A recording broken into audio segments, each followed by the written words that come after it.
ലോകമെമ്പാടുമുള്ള സിനിമാ പ്രേക്ഷകരെ ഭയത്തിന്റെ മുൾമുനയിൽ നിർത്തിയ അമേരിക്കൻ ഹൊറർ ചിത്രമായ ദ കോൺജൂറിംഗ് അറിയാത്തവരായി ആരും തന്നെ ഉണ്ടായിരിക്കില്ല. പാരാനോർമൽ ഇൻവെസ്റ്റിഗേറ്ററായ വാരൻ ഫയലിൽ നിന്നും പൊടിത്തട്ടിയെടുത്ത സിനിമയെ വെല്ലുന്ന ആ യഥാർത്ഥ കഥ എന്തായിരുന്നു? വർഷം 1971 ഡിസംബർ മാസം. റോഡ് ഐലൻഡിലെ ഹാരിസ്വില്ലയിലേക്ക് റോജറും കരോലിനും അവരുടെ 5 പെൺമക്കളും താമസം മാറി. 1736 200 ഏക്കറിൽ നിർമ്മിച്ച 10 ബെഡ്റൂമുകൾ അടങ്ങിയ ഒരു വലിയ ബംഗ്ലാവായിരുന്നു ഹാരിസ് വില്ല. എന്നാൽ തങ്ങൾ പുതുതായി വന്ന വീടിനടുത്തുള്ള താമസക്കാർ അവർക്കായി ഒരു ഉപദേശവും നൽകിയിരുന്നു. നിങ്ങളുടെ നല്ല ഭാവിക്കായി രാത്രികാലങ്ങളിൽ വീട്ടിലെ വിളക്ക് അണയ്ക്കാതിരിക്കുക. പക്ഷെ അയൽക്കാരുടെ ഈ വാക്കുകൾ അവർക്ക് കൗതുകമായി തോന്നിയെങ്കിലും ഒരു നിരീശ്വരവാദിയായ റോജർ അത് മുഖവിലക്കെടുത്തില്ല. അങ്ങനെ അവരവിടെ താമസമാക്കുകയും ചെയ്തു. എന്നാൽ ആദ്യ ദിവസങ്ങളിലൊക്കെ തന്നെ അവർക്ക് ഒരു കുഴപ്പവും ഉണ്ടായതുമില്ല. എന്നാൽ പോകെ പോകെ ചില മാറ്റങ്ങൾ വീടിനുള്ളിൽ ഉണ്ടാകുന്നതായി അവരുടെ ശ്രദ്ധയിൽപ്പെട്ടു. ഉറങ്ങിക്കിടക്കുന്ന കുട്ടികളെ ആരോ രാത്രിയിൽ വന്ന് ചുംബിക്കുന്നതായി അവർക്ക് അനുഭവപ്പെടാൻ തുടങ്ങി.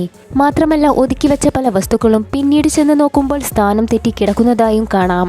അതിനു പുറമെ പകൽ സമയങ്ങളിലൊക്കെ തന്നെ ആരോ മുറ്റമടിക്കുന്നത് പോലെയുള്ള ശബ്ദങ്ങളും ഇവർ പലപ്പോഴായി കേൾക്കാൻ തുടങ്ങി. കാര്യങ്ങൾ ഇത്രയൊക്കെ ആയപ്പോൾ ഇത് എന്താണെന്ന് കണ്ടുപിടിക്കാൻ തന്നെ കരോലിൻ തീരുമാനിച്ചു. ഒരിക്കൽ ഇത്തരത്തിൽ പതിവ് പോലെ മുറ്റമടിക്കുന്ന ശബ്ദം കേട്ട് അത് പിന്തുടർന്ന് ചെന്ന കരോലിൻ കണ്ടത് വീടിനു പുറകിലായി ചാരി വെച്ചിരിക്കുന്ന ചൂലും അടിച്ചുവാരിയ പൊടിയുമായിരുന്നു. ഇതൊരു അസാധാരണ സംഭവമായി അവർക്ക് തോന്നുന്നുണ്ടെങ്കിലും അത് ആദ്യം അവർ കാര്യമാക്കിയില്ല. എന്നാൽ പിന്നീട് ദിവസങ്ങൾ ചെല്ലുംതോറും കാര്യങ്ങൾ കൂടുതൽ വഷളാകാൻ തുടങ്ങി. രാത്രികാലങ്ങളിൽ അഴുകിയ മാംസത്തിന്റെ ഗന്ധവും കട്ടിലിനടിയിൽ മറ്റൊരാളുടെ സാന്നിധ്യവുമൊക്കെ അവർക്ക് അനുഭവപ്പെടുന്നുണ്ടായിരുന്നു. ഇതിനു പുറമെ രാത്രികാലങ്ങളിൽ പല അപശബ്ദങ്ങളും നിലവിളികളും പതിവായിക്കൊണ്ടിരുന്നു. എന്നാൽ പകൽ സമയങ്ങളിലൊന്നും തന്നെ അങ്ങനെ വീട്ടിലില്ലാതിരുന്ന ഭർത്താവ് റോജർ ഇതൊന്നും അറിയുന്നുണ്ടായിരുന്നില്ല. അതിനാൽ തന്നെ വീട്ടിലെ ഈ വിചിത്ര സംഭവങ്ങളെക്കുറിച്ച് റോജറിനോട് പറയാൻ തന്നെ കരോലിൻ തീരുമാനിച്ചു. പക്ഷെ കരോലിൻ പറഞ്ഞ ഈ കഥകളൊന്നും തന്നെ വിശ്വസിക്കാൻ റോജറിന് കഴിയുമായിരുന്നില്ല. പുതിയ വീടായ കാരണം ഇത് മനസ്സിന്റെ ഓരോ തോന്നലുകളാണെന്നും പറഞ്ഞ് റോജർ അതിനെ നിസ്സാരമാക്കി വിട്ടു. എങ്കിലും പിന്നീട് റോജറിന്റെ സാന്നിധ്യത്തിലും ഇത്തരം പ്രശ്നങ്ങൾ വീട്ടിലുണ്ടായതോടെ എന്തോ പന്തികേട് തോന്നിയ അയാൾ തങ്ങളെ ഉപദേശിച്ചുവിട്ട അയൽവാസിയെ ചെന്നു കണ്ട് കാര്യമറിയിച്ചു. അവിടെ നിന്നാണ് ഈ വീടിന്റെ ഞെട്ടിപ്പിക്കുന്ന ചരിത്രം അവർ മനസ്സിലാക്കുന്നത്. 18-ാം നൂറ്റാണ്ടിന്റെ പകുതിയിൽ അർണോൾഡ് എന്ന ബാലൻ ആ വീട്ടിൽ തൂങ്ങി മരിച്ചിട്ടുണ്ടെന്നും ആ ബാലന്റെ ആത്മാവായിരിക്കാൻ പെൺകുട്ടികളുടെ കൂടെ കളിക്കുന്നതെന്നുമാണ് അയൽവാസികൾ അവരോട് പറഞ്ഞത്. എന്നാൽ ആ കുട്ടിയുടെ ആത്മാവ് ഉപദ്രവകാരിയല്ലെന്നും അവർ കൂട്ടിച്ചേർത്തു. അങ്ങനെ ദിവസങ്ങൾ കടന്നുപോയി. ചില ദിവസങ്ങൾ ഒരു കുഴപ്പവുമില്ലാതെ പോയാൽ പിറ്റേന്ന് എന്തെങ്കിലും വിചിത്ര അനുഭവം ഉണ്ടാകുമായിരുന്നു. ഒരിക്കൽ മറ്റൊരു ശബ്ദം അവർക്ക് അവിടെ നിന്നും കേൾക്കാനിടയായി. 7 പട്ടാളക്കാരെ ഈ വീടിന്റെ 4 ചുവരിൽ അടക്കം ചെയ്തിട്ടുണ്ടെന്നായിരുന്നു ആ ശബ്ദം.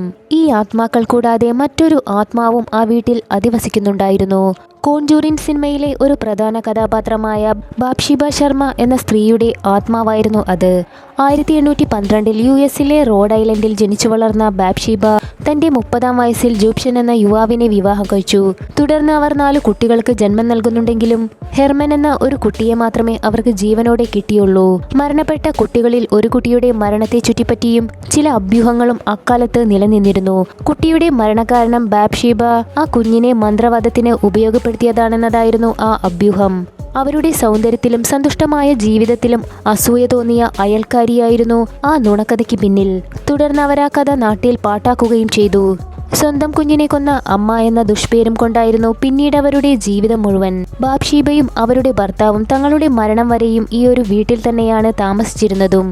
ഇത്തരത്തിലൊരു ആരോപണവും പേറി മരണപ്പെട്ടതുകൊണ്ടു തന്നെ അവരുടെ കല്ലറയിൽ അവരുടെ സൗന്ദര്യത്തിന്റെ രഹസ്യം സാത്താനാണെന്നും വരെ ആളുകൾ കൊത്തിവെച്ചിരുന്നു. കൂടാതെ പെറോൺ ദമ്പതികളുടെ മകളായ ആൻഡ്രിയയുടെ ജീവചരിത്രത്തിലും ബാപ്ഷിബയെക്കുറിച്ച് പരാമർശിക്കുന്നുണ്ട്.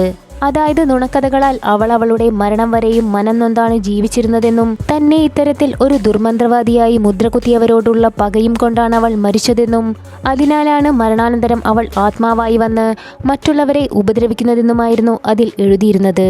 താൻ ജീവിച്ചു മരിച്ച ആ വീട്ടിൽ തന്നെ പോലെ തന്നെ കുട്ടികളുമായി ഒരു കുടുംബം താമസിക്കുന്നതും അവരുടെ പക പോക്കാനുള്ള അവസരമായും അവർ ഉപയോഗപ്പെടുത്തിയെന്നും പറയപ്പെടുന്നു. അതുകൊണ്ടാണ് അവൾ കുട്ടികളെ ഉപദ്രവിക്കുന്നതുമാണ് കഥകൾ. മാത്രമല്ല ബാപ്ഷി ശർമ്മന് മുൻപ് 8 തലമുറകളോളം ആ ബംഗ്ലാവിൽ താമസിച്ചിരുന്നു. ആ തലമുറയിൽപ്പെട്ട നിരവധി സ്ത്രീകളും അവിടെ ദുരൂഹ സാഹചര്യത്തിൽ മരണപ്പെട്ടിരുന്നു. ഇവരുടെ ആത്മാക്കളും ആ വീട്ടിൽ അലയുന്നുണ്ടെന്നും പറയപ്പെടുന്നു. കാര്യങ്ങൾ ഇത്രയൊക്കെ ആയപ്പോഴാണ് അവർ പാരാനോർമൽ ഇൻവെസ്റ്റിഗേറ്ററായിട്ടുള്ള വാരൻ ദമ്പതികളെ കാണാൻ തീരുമാനിക്കുന്നത്. അങ്ങനെ വാരൻ ദമ്പതികൾ ആ വീട്ടിലെത്തിയപ്പോൾ തന്നെ അവർക്ക് ചില നെഗറ്റീവ് എനർജി അനുഭവപ്പെടാൻ തുടങ്ങി. അതെന്താണെന്ന് അന്വേഷിച്ചു പോയപ്പോൾ അവർ ബാത്ഷീബയുടെ സാന്നിധ്യം അറിഞ്ഞെന്നും രേഖപ്പെടുത്തുന്നു. തുടർന്ന് അവരവിടെ പല പരീക്ഷണങ്ങളും നടത്തി നോക്കി. എന്നാൽ കരോളിനും റോജറും ഒരു ഏത്തിസ്റ്റുകളായതുകൊണ്ട് തന്നെ ഈ പരീക്ഷണങ്ങളൊന്നും തന്നെ ഫലിക്കുന്നില്ലെന്ന് മനസ്സിലായ വാരൻ ദമ്പതികൾ വീട് വിട്ടു പോകുകയായിരുന്നു. ഇതെല്ലാം കണ്ടുനിന്ന റോജറും ഇതൊന്നും തന്നെ വിശ്വസിക്കാൻ തയ്യാറായിരുന്നില്ല. ഒരു പൂർണ്ണ നിരീശ്വരവാദിയായ റോജർ ആ വീട് വിട്ടു പോകാനും ഒരുക്കമല്ലായിരുന്നു. പിന്നീടും ചില പ്രശ്നങ്ങൾ വീട്ടിൽ ഉണ്ടായെങ്കിലും അവർ ആ വീട്ടിൽ തന്നെ 10 വർഷത്തോളം താമസിക്കുകയും ചെയ്തു. പിന്നീട് ഈ കഥകളും സിനിമയും എല്ലാം പ്രചരിച്ച ശേഷം ആ വീട്ടിൽ മാഡിസൺ ഹൈൻസൺ എന്ന ഒരു യുവതി ഒരു അഡ്വഞ്ചർ എന്ന നിലയിൽ താമസിക്കാൻ തീരുമാനിച്ചു. മാഡിസണിന്റെ മാതാപിതാക്കൾ പാരാനോർമൽ ആക്ടിവിറ്റികളെക്കുറിച്ച് പഠിക്കുന്നവരായിരുന്നു. അതുകൊണ്ട് കൂടിയാണ് ഇവിടെ താമസിക്കാൻ അവർ തീരുമാനിക്കുന്നതും. 2019 അവർ ആ വീട് സ്വന്തമാക്കുകയും ചെയ്തിരുന്നു. എന്നാൽ അവിടെ താമസിക്കാൻ തുടങ്ങിയതു മുതൽ തങ്ങൾക്കും പല അനുഭവങ്ങളും ഉണ്ടായതായി അവർ വെളിപ്പെടുത്തുന്നുണ്ട്. വാതിലുകൾ തനിയെ അടയുന്നതും രാത്രികാലങ്ങളിൽ ചില രൂപങ്ങൾ പ്രത്യക്ഷപ്പെടുന്നതുമെല്ലാം താൻ അനുഭവിച്ചിട്ടുണ്ടെന്നും അവർ പറയുന്നു. ഒരിക്കൽ ഭക്ഷണം കഴിച്ചുകൊണ്ടിരിക്കെ ശിരോവസ്ത്രവും വിടർന്ന പാവാടയും ധരിച്ച ഒരു രൂപം സെക്കൻഡുകൾക്കുള്ളിൽ സമീപത്തു കൂടി കടന്നു പോകുന്നത് കണ്ടെന്നും ഇവർ അവകാശപ്പെടുന്നു. ഇത്തരത്തിൽ നിരവധി പാരാനോർമൽ ആക്ടിവിറ്റികൾ സംഭവിക്കുന്നുണ്ടെങ്കിലും കുടുംബത്തിലുള്ളവർക്ക് മറ്റു ആപത്തുകളൊന്നും തന്നെ ഇതുവരെ ഉണ്ടായിട്ടില്ല. ഒരുപക്ഷെ ഈ കഥകളൊക്കെ കേൾക്കുമ്പോൾ തീർത്തും നിങ്ങൾക്ക് ഒരു അവിശ്വസനീയമായി തോന്നിയേക്കാം. പക്ഷേ ഇതെല്ലാം നടന്നതാണെന്നാണ് ഇപ്പോൾ താമസിക്കുന്ന മാഡിസണും ഈ കേസ് അന്വേഷിച്ച വാരൻ ദമ്പതികളും അവകാശപ്പെടുന്നത്. ചിലരിതെല്ലാം തട്ടിപ്പാണെന്നും ആളുകളും വാരൻ ദമ്പതികളുമെല്ലാം ചേർന്ന് ഉണ്ടാക്കിയെടുത്ത കഥകളാണെന്നും വിശ്വസിക്കുന്നു. എന്നാൽ മറ്റു ചിലർ ഇത് യഥാർത്ഥത്തിൽ നടന്നതാണെന്ന് തന്നെ ഇപ്പോഴും ഉറച്ചു വിശ്വസിക്കുന്നു. അതിനു പ്രധാന കാരണമെന്തെന്നാൽ ഈ സംഭവങ്ങളെല്ലാം നടക്കുന്നതിന് പതിറ്റാണ്ടുകൾക്ക് മുൻപ് തന്നെ ഈ വീട്ടിൽ പ്രേതബാധയുള്ളതായി കണ്ടെത്തിയിരുന്നു. പിന്നീടാണ് പെറോൺ കുടുംബം ഇവിടെ താമസമാക്കുന്നത്. അതുകൊണ്ട് തന്നെ കാലങ്ങളായി ഒരു പ്രേതഭവനമായിട്ട് തന്നെയാണ് ഹാരിസ് വില്ല അറിയപ്പെട്ടിരുന്നത്. മാത്രമല്ല ഈ ഒരു സംഭവം മറച്ചുവെച്ചുകൊണ്ടാണ് വീടിന്റെ ഉടമസ്ഥൻ പെറോൺ ദമ്പതികൾക്ക് ഈ വീട് നൽകിയതു തന്നെ. ഇതും ഈ പ്രേതകഥകൾ ആളുകൾ കൂടുതൽ വിശ്വസിക്കാൻ ഒരു പ്രധാന കാരണവുമാണ്. അതിനിടയിൽ പുതിയ താമസക്കാരുടെ അനുഭവങ്ങൾ കൂടിയാകുമ്പോൾ പിന്നെ പറയേണ്ടതില്ലല്ലോ. ഇതിനു പുറമെ പെറോൺ ഫാമിലിയുടെ റിയൽ ഫൂട്ടേജും അതിനു തെളിവായി ആളുകൾ ചൂണ്ടിക്കാട്ടുന്നുണ്ട്. അതൊന്ന് നമുക്ക് കേട്ടു നോക്കാം.